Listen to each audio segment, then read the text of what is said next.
Uno omukyala Cissy ne bbaawe bakutte wansi ne waggulu baagala Honorable Minister Namere Justin abaddize ssente zaabwe ez'emmwanyi ogenda kubanga obifuna mu maaso awo era nga ne Honorable Baram naye abatuuzizza mu lukiiko Minister Namere naye mulina mu maaso awo ng'ate agezaako okwewozaako. Dr. Sefuko ne mukyala we Aliya nabo mbayina wamma ensonga z'obufumbo ebivaayo si birungi beekubidde ku live kw'otali n'okweteekako ebisago buli omu ku mubiri gwamu ne mugamba mutya mwasibye mutya bantu bange kansubire nti muli bulungi ba mikwano ng'enkola yaffe mbasaba vidiyo no mugimpe like era nensaba gwe wenna atanaba kusubscribinga wano ku Suvie News Extra nti mukwano subscribinga era onyige mu notification bell mesiwanga byonna bye mba nteekayo wano ku Suvie News Extra. Suvie Airport Pickup and Transport Service banange tutambuliza ddala ati abantu Sheikh Shirafu Dembe musomi wa dduo akola ku nsonga z'amaka oyagala kufuna butuuze bweru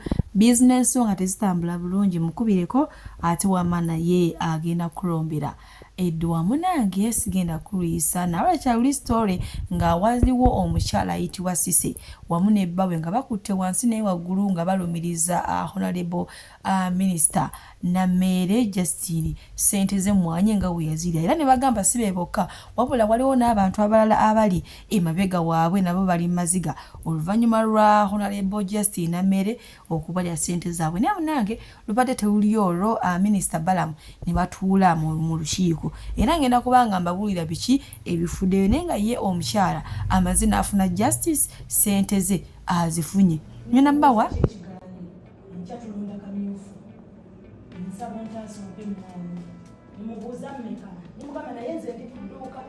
kankubira omwami wange agende ku dduuka nangamba mpeereza abatukutuku agenda basamuliro naweereza abatukutuku nitulodinga emmwanyi omwami wange nazitambulirako bakabudde ku kyalo ng'agala emmwanyi ezo mu kamyufu netuva mu kamyufu ng'awangudde netutandika kubanja ki mmwanyi sente zemmwanyi netubanjanja simbagamba sokola zaliza miliyoni 10.5 Mtandiko kubanja na namba linda ko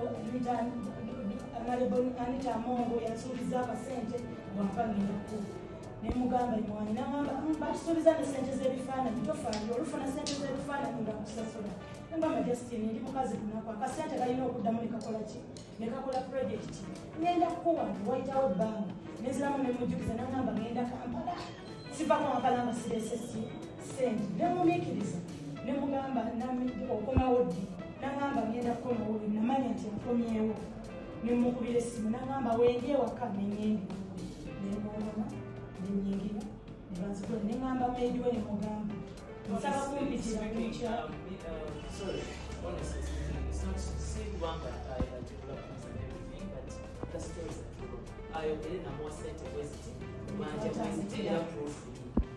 nemugamba maidiwe njagala tukole sister Namere honorable omukazi onalugire mnyamalire leero bwaba bimaze solution okusinga namuleka nalekawo ebitundu nkya nagenda nabitunga mukama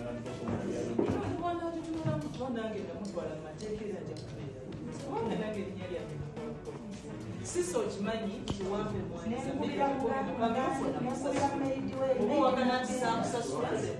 kasoke mbabuzeko ekibuuzo kabuuzeko mbanesaba babuude ekikofuuko byobulimu byonna mulekaana amazima gali nti muzeeyi omusajja yamuwa oda waba yaleeta oba teyaleeta muzeeyi takola losi kakati n'ekyokubiri kyenjize mu kino nti oda bagiwa Honorable Bulegeya n'abagamba muwe Honorable Namere wemuwa Honorable Namere naye waliwo ebbanja lya miliyoni 10 ovuuki Honorable Namere yasasula nga RCC amugambye aziwe Chairman Bulegeya azikuwe era nazo ne bazikuwa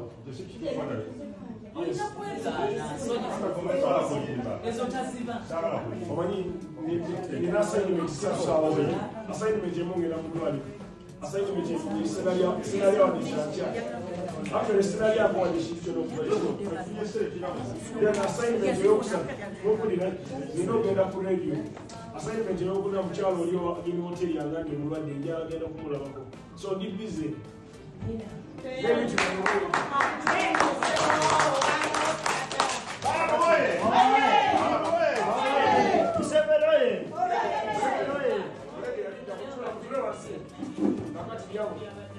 Njabo.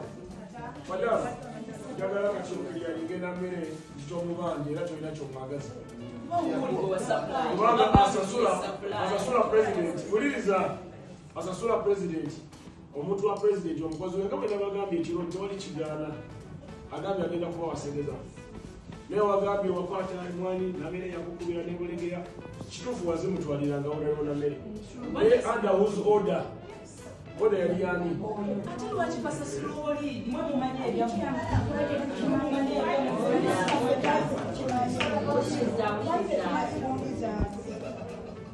Kale bannange neeyaziza. Katono nnyo.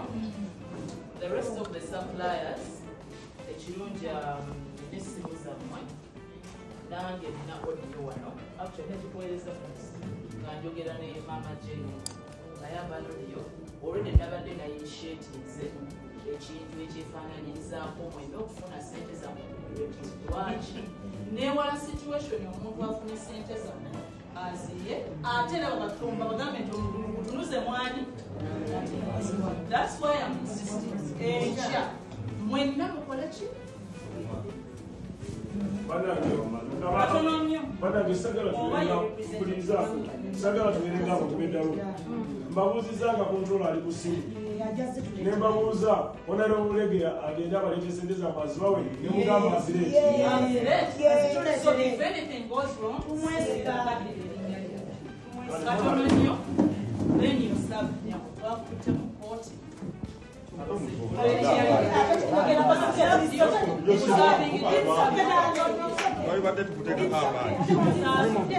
Byebyo nno ebyavudde mu meeting. Naye kasita awo omukyala Cissy ne Bba bafunye obuyambi sente zaabwe zimaze okubaddizibwa. Naye era nga maaso wano nina minisita Namere Justine ng'ate naye agezaako okututangaza nti wamma ekintu baakimutomeza butomeza. Waliwo omwami yagenda n'alimba omukulembeze w'eggwanga His Excellency Yoweri Kaguta Museveni nga waayina emmwanyi kyokka nde ng'ate kumbi yali alimba. State House Controller Madam Jane Bariche ayingidde mu nsonga eno ate n'alambika bulungi nti Bulegeya Rogers ye yasaba president okumuwa supply y'emmwanyi ezo. Nannyonnyola abantu nti nze nakola gwa kulobingira bannamasaka mmwanyi naye Bulegeya n'alimba president nti alina emmwanyi ate nga tazirina. Mu kulimba president najja n'agenda ng'azijja ku bannasale bed operators abawerera ddala 14 era betuva nabo mu meeting.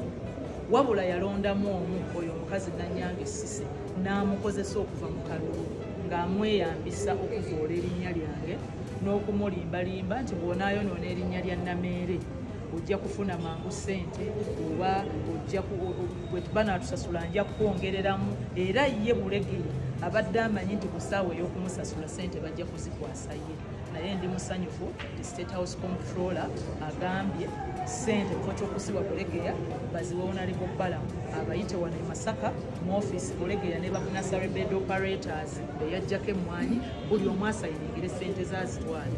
Mbadde neeraliikirira nnyo situation Bulegeya mwana afunira emmwanyi brother mwana afunira ssente bamusasule ate aleme kuziwa bannasale bed operators ate era bakomewo balumbe ensi kubeera bwe babadde nga bamubanja ssente zaabwe ye nga abagamba nti muvume Namere gwe muba mulumba Namere yalina ssente zammwe. Omukyalo oyo tuludde nga tumugulako emisango era tugendagendera ddala mu maaso okulaba nti akangavuba mu kkooti kubanga kyabadde akola abadde akikozesa ttima ayogeredde ddala mu meeting nti Bulegeya ye yabagamba mutwale emmwanyi mu byalo Namere gy'abalagire kubanga nze nalobinga emmwanyi bw'olobinga emmwanyi gwe contact person naye si gwe supplier. Ate era njagala okuvumirira abantu mwenna abagenda mu gavumenti n'ogamba nti nsobola okusappulayinga kino na kino nga tukirina kubanga mukkakkana nga mugenze ne mubijja ku bantu abalala naddala ezo emmwanyi. Abantu bangi ababadde bakola air supply abalala muzijja ku bantu nga mwalimbye gavumenti nkizamu kakati ne mukkakkana nga muvumaganyizza ba coordinators naddala bwe baba nga balinga ffe ba politicians. Kubanze ndi munnabyabufuzi ndi bumanembi we nasabira emmwanyi ezo nali nkyali flag bearer w'NRM nensakira Masaka kubanze ne bwe nali sinnawangula kalunga Masaka president n'azimpa Bulegeya n'azeekiikamu nti ndi sapulaya wa Mwanyi nange nina bed ate nga bed yali takirina. So njagala okukivumirira era abakikola mu kikomo kibadde common nnyo wano e Masaka abantu ne balimba mu gavumenti nina enkoko ngenda zigaba mu bantu nti tazirina nina emmwanyi nga tazirina era mbanyonyodde nti omukulu oyo yasooka kuntunuza mu mbeera ya kukola eya supply nti nze nsayininge nti azigabe nga tazigabye kyenagaana pressure gye namuteekako ye yagenda emufunisa ssente mother ye yagenda emufunisa emmwanyi ng'azijja mu bannasare bed operators mbeebaza okwogera amazima ng'ogyeko Nannyange bannasare bed operators abalala bamugerwa baani bajeradi ko boogedde amazima nti emmwanyi Bulegeya ye yazitujjako. Neebaza comptroller okutegeera situation ebadde e Masaka nti Bulegeya abadde akozesa abantu abadde akozesa omukyalo n'obulumi bwe balimu nti beetaaga okusasulwa okwonoona erinnya lyange era asazeewo nti buli nasare bed operator ajja kufuna esente ze direct. Kiddamu nali neeraliikirira nnyo situation nga Bulegeya aweereddwa ssente ate n'azirya n'ataziwa bantu naye kati tuli basanyufu nti ssente zigenda kuweebwa Honorable Balamu ayite wano Bulegeya n'abantu bonna be yajjako emmwanyi babasasula omugulu. Sayika eyo sirina muntu yenna meeting ewedde bonna bagamba tetulina kyetubanja Honorable Namera kubanga siiki yatujjako emmwanyi. Bulegeya ye yalimba president nti emmwanyi azikola. Suvi Airport Pickup and Transport Service bakasitoma baffe abalungi nyongera okubajjukiza nti emiwendo gyo twagisaliddeko ddala nga woolabaawo ate nsiiba nkibagamba nti bookinga Suvi Airport Pickup and Transport Service mukwano nze siseererako ddala. Oyagala kugenda mu kyalo, oyagala kukima mu kyalo, oyagala genda ku pate, oyagala genda ku birthday, oyagala kulya ku zizo, kiki oyagala okulya, oyagala kunona ku kisaawe, oyagala kutwala ku kisaawe, bookinga Suvi Airport Pickup and Transport Service. Ate badiyale wojja nongamba munange ebyadala Suvi sente zonna zirabye naye ekyamazima siziwezaawo nja kusalirako oba okitegeera. Kati so gwe wenna atanaba ku bookinga Suvi Airport Pickup and Transport Service onongojja n'akusalira nako olinze eki mukwano? Bookinga Suvi tweyongere.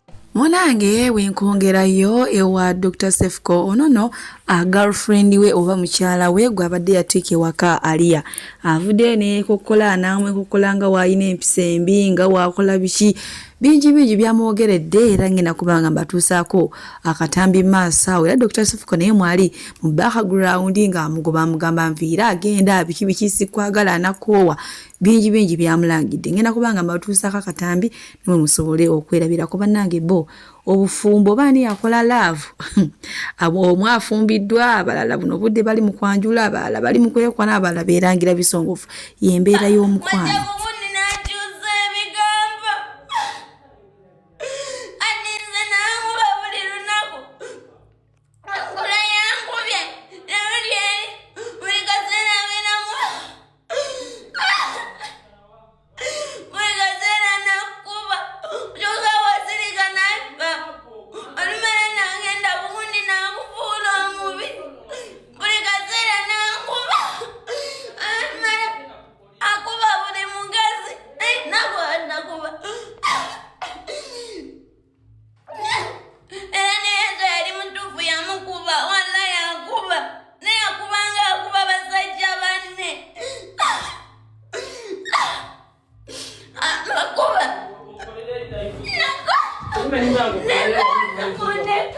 Bwatyo ye mwana muwala Aliya agamba mbu Dr. Sefco wajjamba ntwa pretendinga naye kyendabye ku bufumbo buno bonna beesobola kubanga omukyala yatuusiza ku mulenzi obulabi n'omulenzi naye yatuusiza ku mwana muwala maaso wano ngenda kubanga nkulekerako akatambi ka Dr. Sefco naye nga yeekokola ngenda kuba nga mbasibwira wano omukama bambi kyonna kyemusinga okwagala gwe wena ayagala Suvi News Extra bye omukama ate abankuumira obufumbo bo bannange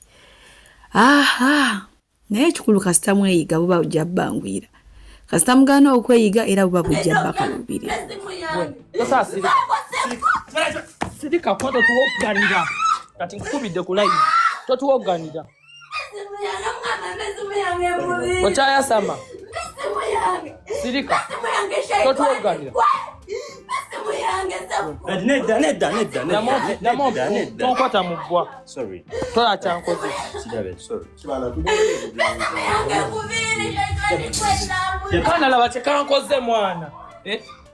Kanwa ice ne kafuuka ekizibu. Kegatana kano kansi yaleta ne bakumanipulating ano. Abalungi abatuuliriza era abatulaba olunaku olwaleero tuchaddeko ewa Sheikh Ashraf Dembe. Sebo sanyusa okubalaba amannya agange Seeka Ashraf Dembe akola ku bizibu by'enjawulo. Omuntu singa aba alina ebirwadde tumusomereddwa, tumuwa amazzi ga lukuya nga bw'obadde ogalaba, tugenda abantu ku kyoto ne twokya emizimu emibi egibabaamu n'okulomba edduwa. Abantu singa abeera ng'ali wano atuuse sobola okumulombera edduwa, ne waba atatuuse nga mpadde amannya ge naye ng'ali wala. Neetaaze ennamba yange yeeno eri 0707763711. Nammwe bannyinaffe abali ebweru oyagala okuba nti oyagala okulombera ku dduwa ng'olina ebizibu, viza zibuze, amaka gakolongotana, sente zikola zimpita mu ngalo, ojja kumpeereza ekifaananyi kyo n'amannya go, ebyo byokka bijja kummala. Nja kukulombera edduwa, ojja kutereera. Olunaku olusembayo mu mwezi mba n'edduwa eyawamu ffenna n'abalwadde bange abakadde n'abapya. Assalamu alaikum warahmatullahi wabarakatuh.